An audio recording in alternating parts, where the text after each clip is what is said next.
வணக்கம். இன்றைக்கி நம்ம பார்க்க போகிற சமையல் என்னென்னு பார்த்தீங்கன்னா, ஒரு ஹெல்த்தியான குதிரைவாலி அரிசியும் கம்பும் வச்சு ஒரு அருமையான அடை தோசை எப்படி செய்யலாங்கிறத பார்க்கலாம். நல்ல ஸ்ட்ரென்த்தாகவும் இருக்கும். வாங்க எப்படி செய்யலாங்கிறத பார்க்கலாம். ஒரு பவுல் எடுத்துக்கலாம். இதில் ஏதாவது ஒரு கப் அளந்து எடுத்துக்கோங்க. நான் இந்த கப் எடுத்திருக்கேன். இதில் ஒரு கப் அளவுக்கு கம்பு சேர்த்துக்கலாம். ஒரு கப் அளவுக்கு குதிரைவாலி அரிசி எடுத்துக்கலாம். ஒரு கப் அளவுக்கு இட்லி அரிசி சேர்த்துக்கலாம். 1/4 கப் துவரம்பருப்பு, 1/4 கப் பாசிப்பருப்பு சேர்த்துக்கலாம். 1/2 கப் அளவுக்கு கடலைப்பருப்பு சேர்த்துக்கலாம். 1/4 கப் அளவுக்கு உளுந்து சேர்த்துக்கலாம்.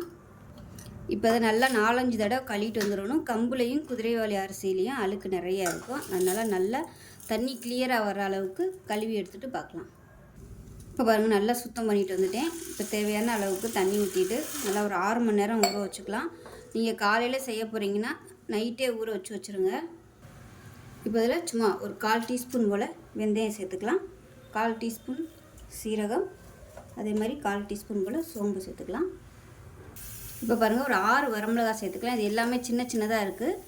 இது எல்லாமே நல்லா ஊறட்டும். ஊறினதுக்கப்புறம் பார்க்கலாம். இப்போ பாருங்கள், நல்லா ஊறிடுச்சு. இப்போ இது ஒரு மிக்ஸி ஜாரில் சேர்த்துக்கலாம்.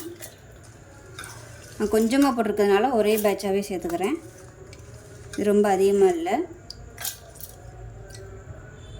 இப்போ இதில் சின்ன துண்டு இஞ்சி சேர்த்துக்கலாம். கொஞ்சமாக உப்பு சேர்த்துக்கலாம். தண்ணி தேவைப்பட்டால் ஊற்றிக்கோங்க. ஊற வச்சுருந்த தண்ணி இருக்குது. இதை நல்லா அரைச்சிட்டு வந்துட்டு பார்க்கலாம். இப்போ பாருங்கள், நல்லா சூப்பராக அரைச்சாச்சு. இது ஒரு பவுலுக்கு மாற்றிக்கலாம். இப்போ நமக்கு மாவு ரெடி ஆயிடுச்சு. இது எப்படியும் ஒரு 4 தோசையாவது ஊற்றுறதுக்கு வரும். பருப்பு ஐட்டம்லாம் சேர்த்துருக்கிறதுனால அன்னன்னைக்கு நம்ம சுட்டு சாப்பிட்றது தான் நல்லது. அவ்வளோதான், நல்லா கலந்தாச்சு. இப்போ சிம்பிளான ஒரு சட்னி ரெடி பண்ணிக்கலாம். மீடியம் சைஸாக 3 தக்காளி எடுத்திருக்கேன். இப்போ சேர்த்துக்கலாம், கட் பண்ணதை. இது கூடவே மீடியம் சைஸாக ஒரு பெரிய வெங்காயம் சேர்த்துக்கலாம். அது கூடவே ஒரு பிடி அளவுக்கு கொத்தமல்லி இலை, ஒரு 4 பல் பூண்டு. இப்போ காரத்துக்கு ஏற்ற மாதிரி மிளகாத்தூள் சேர்த்துக்கலாம். நான் வரமிளகாய்க்கு பதிலாக மிளகாத்தூள் சேர்த்துருக்கேன். 2 டேபிள் ஸ்பூன் அளவுக்கு சேர்த்துருக்கேன். இப்போ இது நல்லா அரைச்சிக்கலாம். அந்த தக்காளியில் உள்ள தண்ணியே போதும். அரைச்சிட்டு வந்துட்டு பார்க்கலாம். உப்பு கொஞ்சமாக சேர்த்துக்கலாம். இப்போ ஒரு பேன் எடுத்துக்கலாம். தேவையான அளவுக்கு எண்ணெய் சேர்த்துக்கலாம்.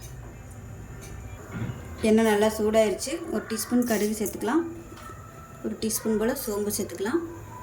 கடுகு பொரியவும் கருவேப்பிலை சேர்த்துக்கலாம். இப்போ அரைச்சி வச்சுருக்க இந்த சட்னியை இதில் சேர்த்துக்கலாம். இப்போ மிக்ஸியை அலசிட்டு இந்த தண்ணியை சேர்த்துக்கலாம். இது நல்லா கலந்து விட்டுட்டு அடுப்பு நல்லா மீடியத்தில் வச்சுருங்க. நல்லா எண்ணெய் பிரிஞ்சு வர அளவுக்கு நல்லா கொதிக்கட்டும். விருப்பம் இருந்தால் நீங்கள் இதில் பூண்டு நிறையா சேர்த்துக்கோங்க. ஏன்னா நம்ம பருப்பு ஐட்டம்லாம் போட்டு அடையாக பண்ணுறதுனால பூண்டு சட்னியை வச்சு சாப்பிட்றது நல்லா பெஸ்ட்டாக இருக்கும். வேறு சாம்பார், பருப்பு போட்டு சாம்பார்லாம் பண்ணிங்கன்னா வாய்வு பிடிக்கும். அதனால் இந்த மாதிரி பூண்டு அதிகமாக போட்டு சட்னி வச்சு சாப்பிடுங்க. அடைக்கு நல்லாயிருக்கும். நல்லா கொதிக்க ஆரம்பிச்சிருச்சு. அடுப்பு குறைச்சி வச்சுட்டு மூடி வச்சிடலாம், இல்லைன்னா தெரியும். இப்போ எப்படி இருக்குன்னு பார்க்கலாம். இப்போ பாருங்கள், நமக்கு சூப்பரான சட்னி ரெடி ஆயிடுச்சு. மாற்றிடலாம்.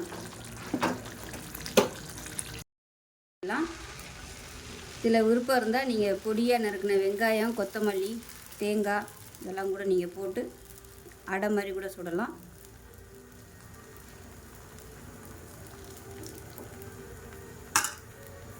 விருப்பப்பட்டால் மேலாப்பில் ஒரு டீஸ்பூன் போல் எண்ணெய் விட்டுக்கலாம்.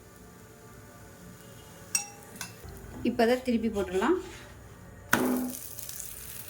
இப்போ நமக்கு தோசை ரெடி ஆயிடுச்சு. இப்போ இதே மாதிரி அடுத்து ஊற்றிக்கலாம். இந்த தோசை நல்லா மொறுமொறுனே சூப்பராக ஒரு நார்மல் தோசை மாதிரியே நல்லா இழுக்கிறதுக்கும் நல்லா வரும்.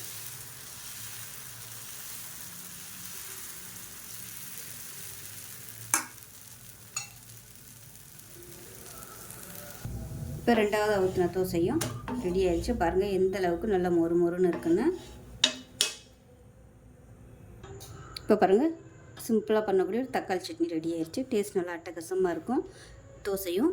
ஸோ இதே மாதிரி செஞ்சு பாருங்கள். வெயிட் லாஸ் பண்ணணும்னு நினைக்கிறவங்க இது மாதிரி செஞ்சு சாப்பிடுங்க, நல்லாயிருக்கும். ஸோ இந்த வீடியோ பிடிச்சுன்னா லைக் பண்ணுங்கள், கமெண்ட் பண்ணுங்கள், சேனலை சப்ஸ்கிரைப் பண்ணுங்கள், பக்கத்தில் பெல் பட்டனையும் ப்ரெஸ் பண்ணுங்கள். நன்றி.